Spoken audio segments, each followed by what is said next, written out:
Alright, we're going to go ahead and remove the oil feed tube here, which is a 12 millimeter, which is probably the easiest to get here for a wrench.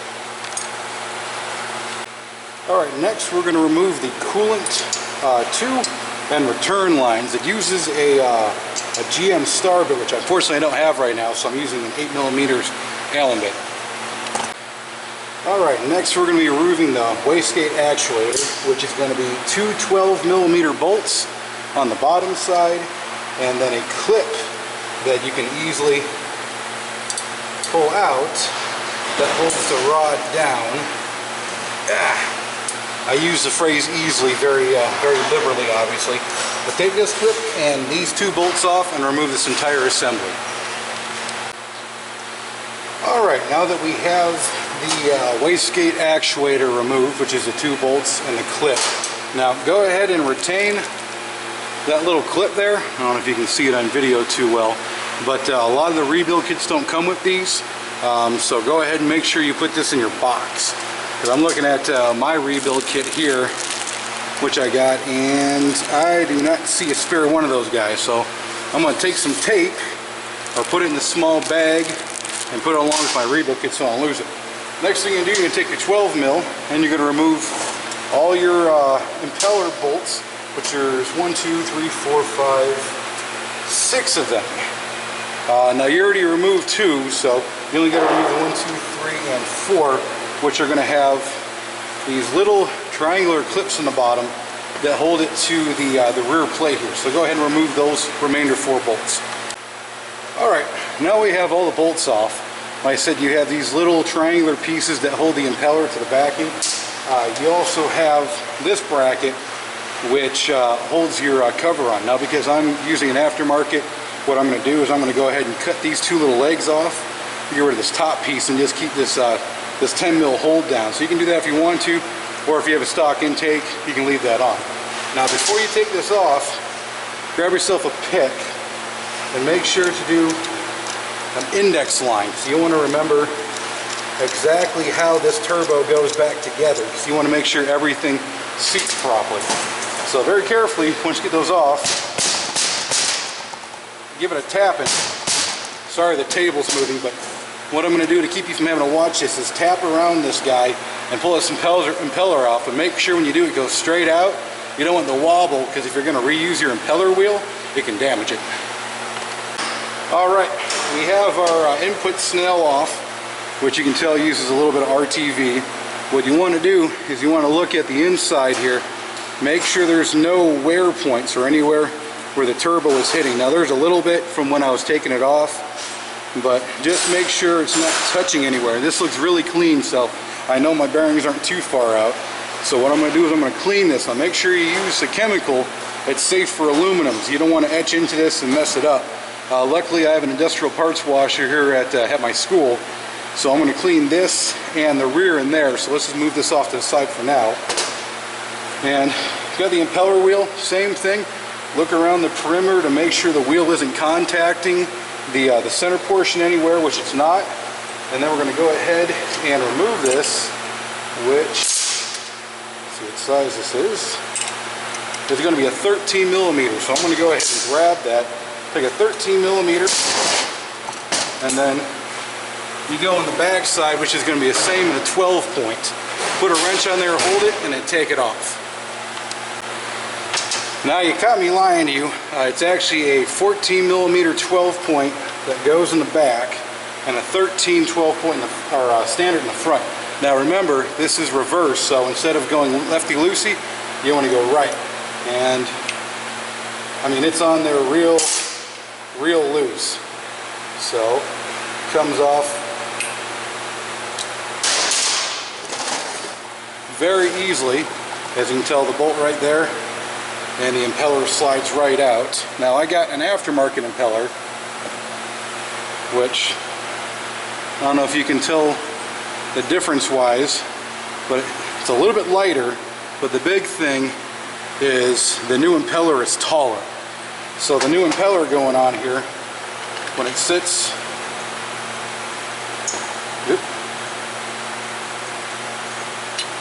well, it's real tight. but when it sits inside here, it's going to sit closer up on the inside, so that way it can draw more air, versus the stock one that would sit considerably further back. If you can see, that's where it's bottomed out there, which it'll be sitting right about here, versus the new SPX wheel, which is actually going to be sitting all the way up in there.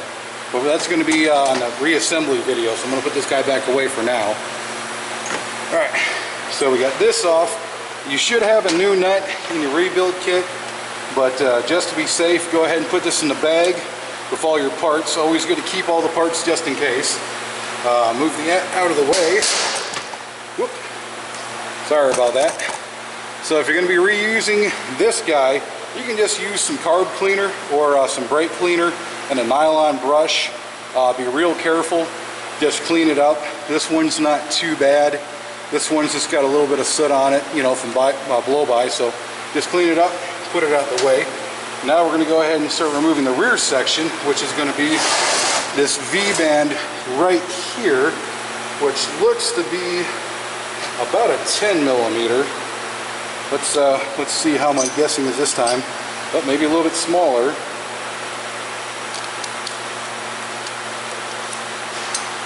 Yep, 10 millimeters. So we're going to use a 10 millimeter and remove this V-band, and it's all going to come apart. Alright, after you get your V-band off, it's going to be cast to cast, so it's going to have a little rust on it. So what you're going to try to do is just tap it with a mallet around. If you want to, put a little bit of brake before you let it soak until you get it to come out. But be careful, because this back plate here is aluminum. You don't want to damage it, so keep tapping out till you get this out. Alright, so I had a little problem separating the main section, or the housing, from the exhaust side. This turbo, the wastegate actuator went bad, and it got stuck in the closed position. Over boosted the engine, which caused the head gaskets to go. And I don't know if you can see, but it got a lot of water through the exhaust and kind of rust welded everything together. Then it sat for about probably about a year almost before I got it. So what I'm doing is I'm turning it upside down, grab some handy dandy penetrating oil, and spray it down in the impeller housing and let it soak.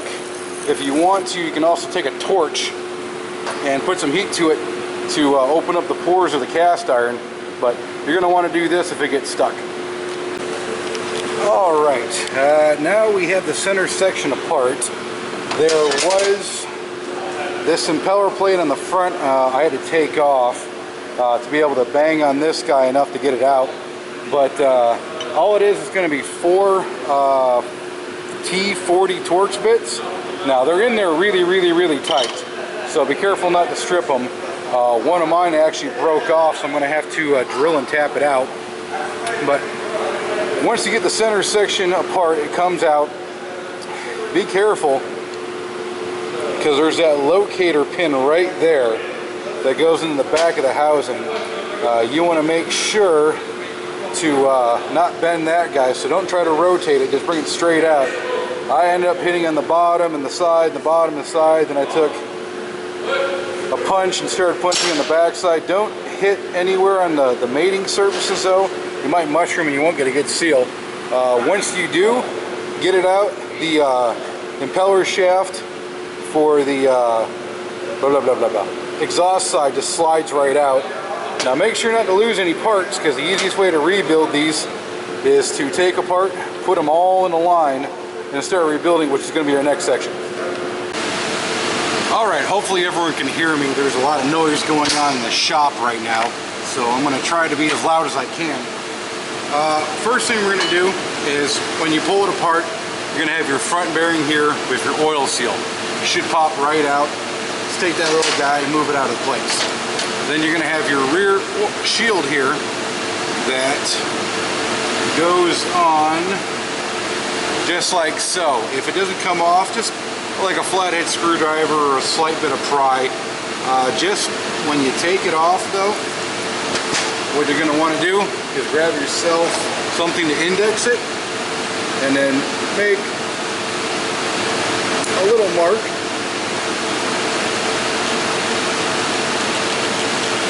so you know exactly how it goes, because it's only supposed to go in one way. So make your mark where it lines up on that guy. And then from that point, you're going to have 4 T10 torques. Now these little buggers are a trick, so what you want to do, grab yourself a punch that's about the same size as the head. A little bit better picture for you. Going on, boss. Sorry about that, YouTube. My Snap-on rep came by and I had to talk to him real quick about some stuff. Anyways, give it a good tapping, and then they should, yep, break free real easy after that. In fact, I'm going to go straight to the screwdriver.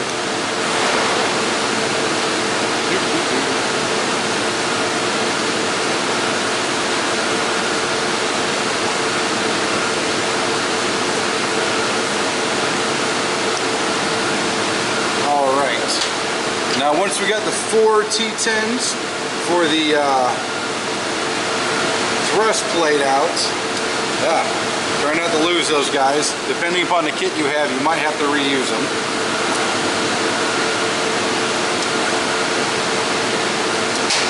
Okay, grab yourself a handy dandy pick.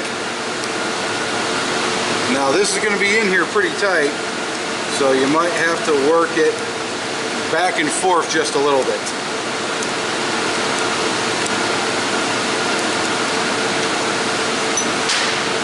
There we go. Now once again, make sure you put everything in order of how it came out so you know how to put it back together. Okay, now we're on the inside of this guy. We're going to have spacer.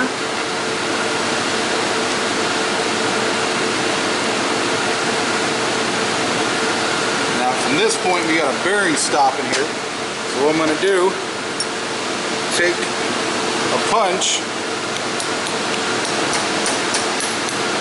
and real gently push it down back in there.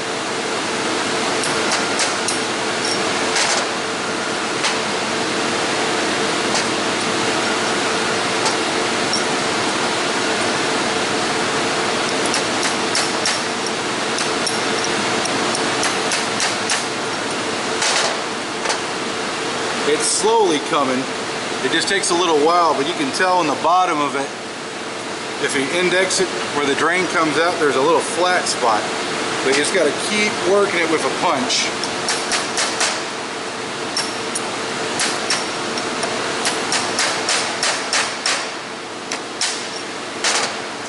There we go. Now remember, real gentle with that punch. Then it's going to be your bearing. Put that in order, or retract that. It's going to be your front plate with the little flat piece there. Then it's going to be your bearing. Okay.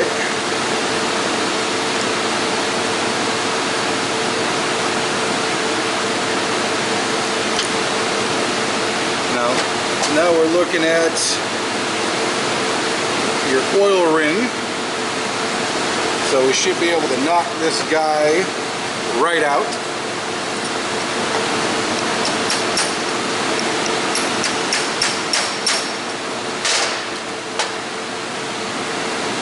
Well, I'm going to knock this out so this video is not a half an hour long. I'm going to pause it and come back.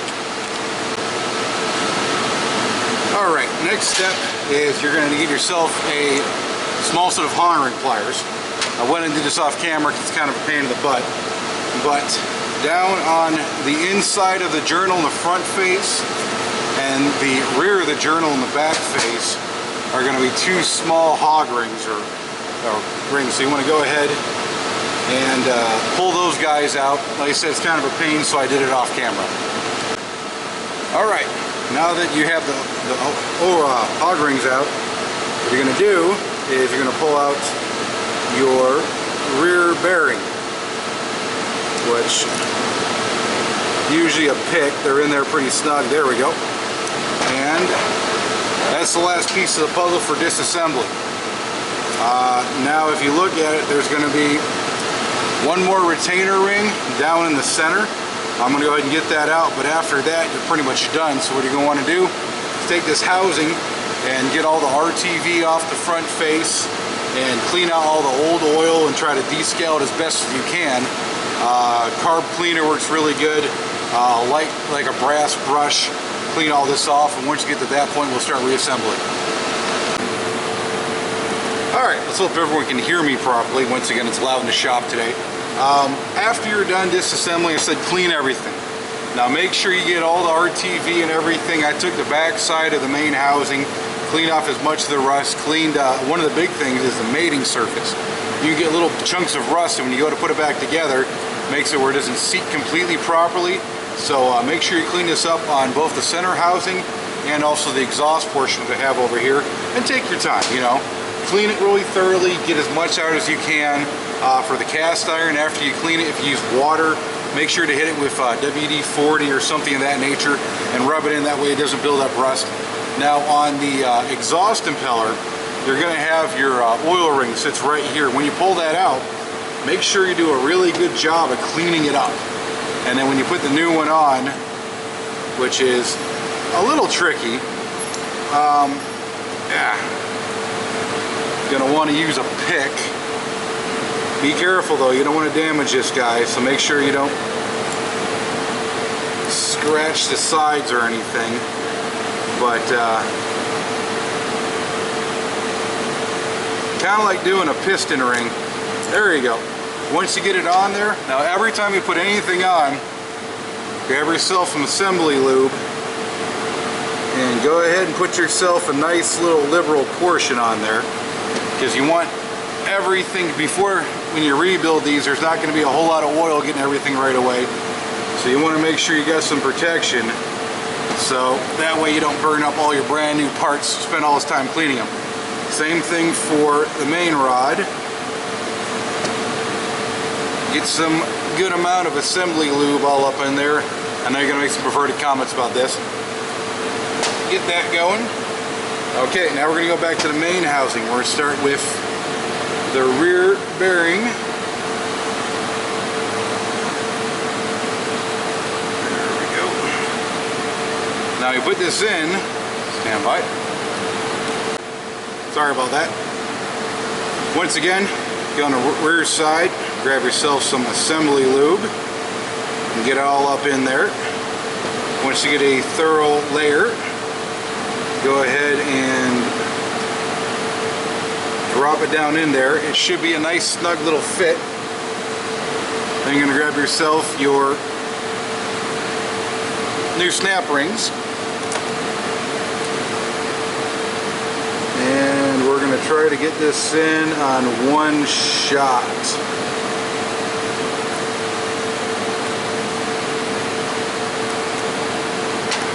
There we go. First time go. Just make sure that the snap ring is thoroughly seated into its slot there.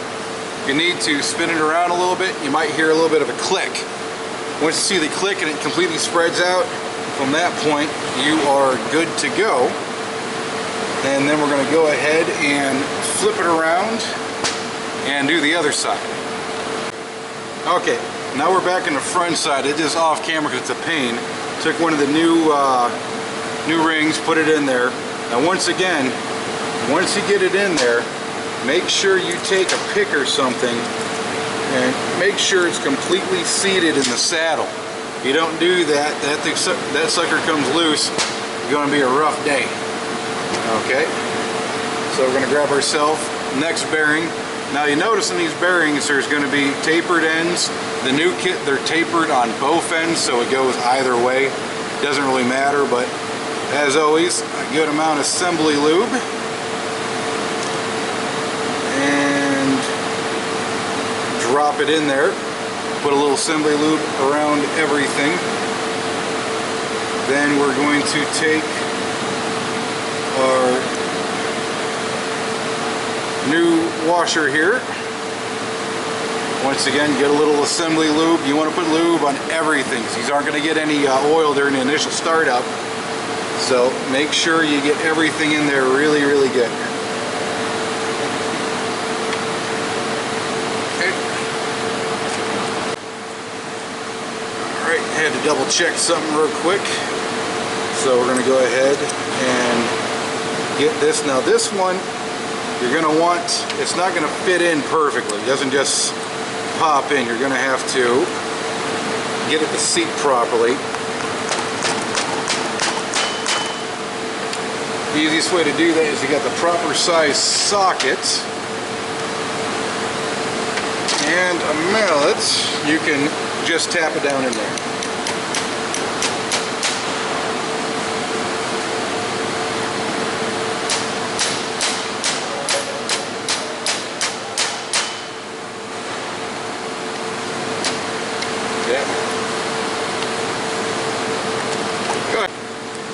Okay, now we have that seated down in there. We're going to take our spacer, put a little lube. There we go.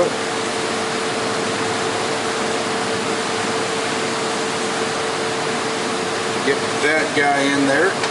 Now for the thrust plate, I found the factory one was still in really good condition. So what I'm going to go ahead and do is I'm going to reuse this one because it has a tighter fit than the one that came in the aftermarket. So get a little bit of lube on there, and if I can do this without having crazy parts. Now the top, the two screw holes are going to be closer than the bottom ones, so you'll know it'll fit right in there. Then you can take your pick and just align them up. Now from that point you're going to go ahead and put your new little screws in here. Just make sure to put a dab of Loctite on them. Alright, now we have, like I said, we put the rear oil ring in. I went ahead and installed it along with the new front bearing and oil seal. So, take myself a little bit of Loctite, or assembly lube. What's up, man? It's all good. So, put a little bit of assembly lube on there. From that point, what we're going to do is we're going to start putting the housing together. So you want to make sure to clean off the mating surface really well, and then we're going to grab some high temp RTV, and you're going to get a good layer of this stuff on here.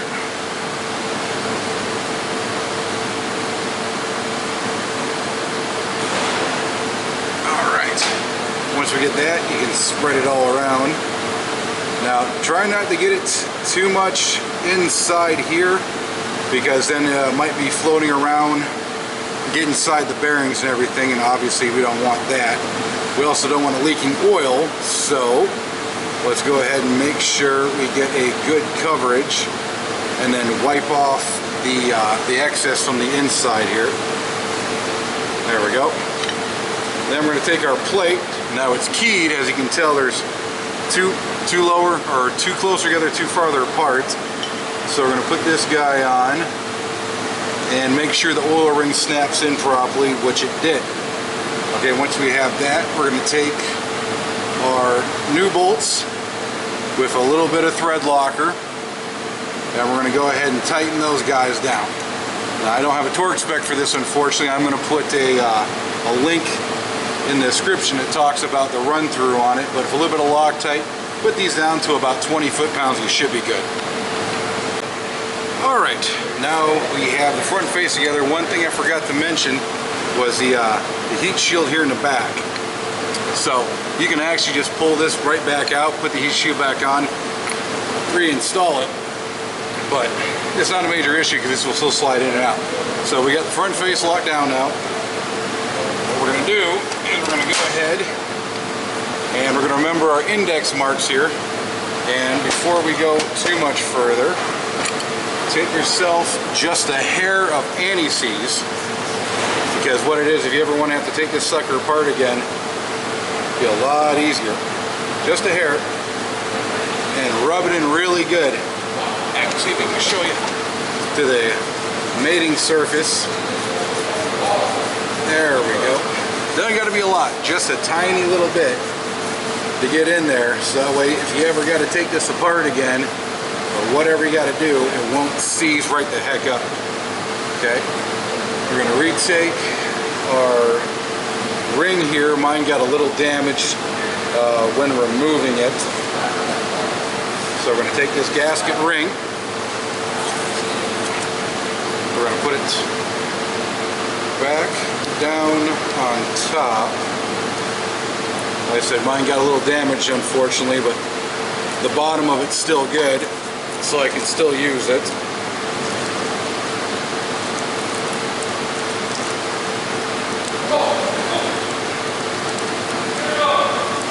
Now remember, there's this locating pin in the bottom, so make sure when you install this, you line it up just right with that locator pin. Okay? And you can bring it upside down, and what you're going to do is you're going to get that pin right there in the hole just right. You're going to tap around this until it seats in. So I'm going to once again bring the time in the video down to hold this.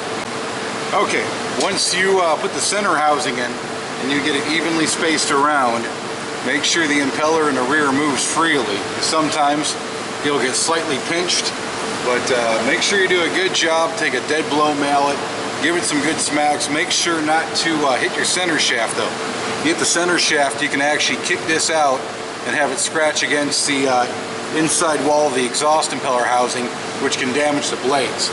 Once you get it nice and firmly in there, you can grab up. Here we go. Rest of your parts here. Grab yourself your ring and make sure it's going to fit on here properly. Because once you put this guy on, the rest of the way, when it pinches down, it'll close the housing the rest. Once again, always make sure to stop. Make sure the turbo spins. So I'm going to go ahead and do that. Now, when you do it though, make sure you don't put it straight on the side. See, you can see here, because you got to have the two lines that come in so it can get in the way. So what you're going to want to do is do it down here at a slight angle, just like when it came off. And you're going to do that. That way it's not in the way when you put your coolant lines in or your exhaust line on the bottom. So I'm going to go and get that going. Alright, now that we got done, we're ready to put our new impeller wheel on. Now you can reuse yours. Once again, I just did an upgrade. Now remember, these are left-hand threads, so if you loosen it, that's going to tighten it. So you're going to grab yourself a 14mm 12-point for the back and a 13mm up front. Sorry, I'm not doing this greatest on a camera.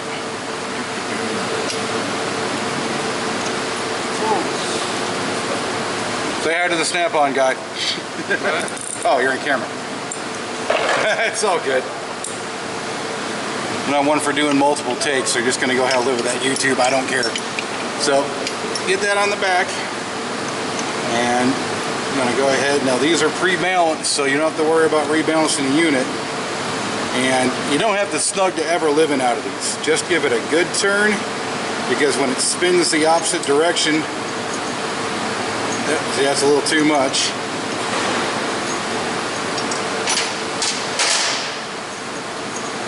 There we go. Now these are brand new bearings, so it's got zero shaft play. But you want to make sure everything spins properly. See, now right now it's a little snug. What I'm going to do is I'm going to go ahead and make sure everything's seated up again properly. So I'm going to give this just a hair turn backwards.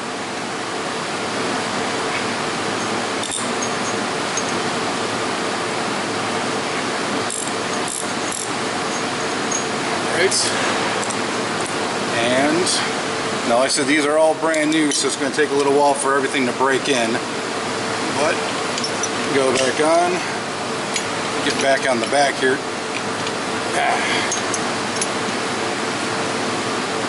There we go. Give it a little snugging. Now from this point, it's going to be stiff, because you can tell before you had a little bit up and back and forth, up and down play. Now you got absolute zero play to it. So what you're going to want to do, run it back and forth. Make sure there's no point grabbing. Inspect the front. Make sure it's not hitting the face whatsoever, which it is clearing good, but because we got the brand new bearings, that's what's caused it to be tight. Now you can also go ahead and loosen and retighten your main strap a few times, because sometimes it won't seat 100% properly, which caused a little too far much out gap. So I'm going to go ahead and do that, because mine's just a little bit firm on the spin, and I'll get back to you when I get it nice and good. Alright, time for a little gorilla footage. So I ended up getting everything back together. The ring here, sometimes it doesn't necessarily want to sandwich So what you want to do is kind of tap around with a hammer and keep pulling it down so you get it nice and tight until it's about where it started at, where you got about a little over 1/4 inch of thread left over. Now you want to make sure it gets sandwiches properly so that way you don't have too much back and forth play. Now once you get this all together, it's going to be a little stiff. You know, I ended up taking it, and one of the things I had to double check the specs on is the main nut here only gets torqued down to 10 inch pounds, not foot pounds, inch pounds. So just a teeny bit, because what happens is this is a left-hand thread because it spins in the opposite direction, so that way it doesn't loosen up. Now make sure to put a good chunk of red RTV. I don't have it, red Loctite. It's been a long day, people, gotta excuse me. I don't have it on here yet because I've been playing around with breaking in the bearings. So what I did is I put basically a paper towel plug in the bottom, and I've been spraying brake free inside just to get everything to kind of sink in together. And then, you know, I ended up tightening this, loosened this, tightened it, loosened it a few times to kind of get everything to pinch back and forth properly. You know, I said obviously you got to make sure that when you sandwich this, everything's torqued down properly, because if it's too far out, if you don't sandwich it down with the C-clamp or the clamp properly, then it'll have too far of a gap and it'll cause too much resistance and it won't spool. So like I said, if you need to, make sure when you're putting the housing onto the exhaust impeller or the exhaust side to make sure it's nice and compressed down in there.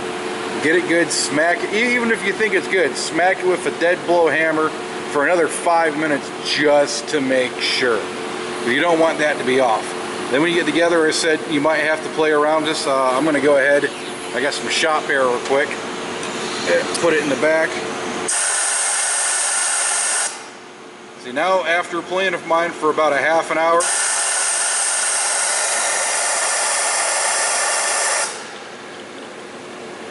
yep, after playing with it and getting the bearings broken in and getting some lube down in there, like I said, getting it pressed back and forth now it spins nice and freely. So if it doesn't spin perfectly at first, just keep breaking it in and playing with it. I get this new wheel. Now make sure when you put the intake impeller houser on, it's going to kind of want to wobble, so it might strike the side just a little bit. Make sure you take the time to hit it down evenly around and check the back spacing. I only got 3 bolts in for now because I still got to do the upgraded wastegate actuator. But make sure it doesn't hit, you know, especially if you get an aftermarket wheel like I do. You want to make sure it's, the spacings are properly. If you want to, you can pull out a feeler gauge and check, but these are, you can see there's a good amount of space. Now also check back and forth play. What you're going to do is press it all the way to one side and then spin it and then do that up. And basically what it is when you do that, you want to make sure it's not grinding. It might get a little stiff because these aren't ball bearing style. So what it is the bearings get a little bit of oil, and that helps create the proper amount of back and forth. But put a little resistance and just make sure it's not scraping anywhere as it goes along. Obviously I played with mine enough so it's good now. We're going to go ahead and brake and then go to the upgraded wastegate actuator.